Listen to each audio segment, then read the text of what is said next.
Ní le cogus go gaithí muir na hir an bhóta an altéhan fihe ceathar. Seochaid de scéalta na seachtaine ar Tuairisc. Tá fórógraí téhan a bháise ag rint páirtithe an seachtain seo, agus aspa spricana intóiste, Modula crucí Gaeilge agus scéalta a bhórógra téhan ina fáil cainte ag chunú na Gaeilge. Ar na gealtanis tá nnéanú ag páirtithe eile don Gaeilge agus don Gaelta go dtí seo, dúir an cóint is glas go monadís tiilú crucí tríú level in Gaeilge, agus dúir pobl seachas brabas go dacadís le plán an crucí saoirí Gaelta a chur fáil siar an aisce de ahan páiste scoile ar fé 3 bliana.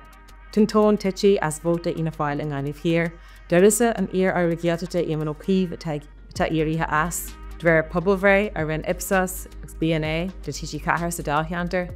B'in tíorthóir neamhspá Catherine Connolly agus an Tuairisc Hildegard Nachton ar chean an córamh an gáilibh hir agus 3 fan chéad a go beirt. Tá tiilú analíise againn ar thorthaí na poblbhréthe ar an saoil. Mar bheith caintirí Gaeilge a másach na deachtaí dála nua a héifar de ina géal an bhí seo, is ar aigean go mbeidh aon Gaeilgeoir fágcha ag an fartí sa dál. Tá písaigh seanta go garbhí, faoin na teachtaí dála a bfuil Gaeilge acu ach nachhfuil le seaasús an altéhan seo.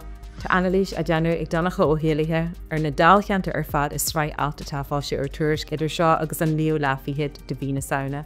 Agus a chuúdam a tuairteige faoin na hiorthirí a mén lá. Agus chumirt tús le sráid podcailtaí an teachtain seo, túra mí téhan a leanana na scéalta is déanaí ó altéhan fihe ceathar.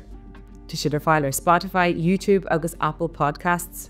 Tá sin ar fad agus tiilú ar fáil ar Tuairisc.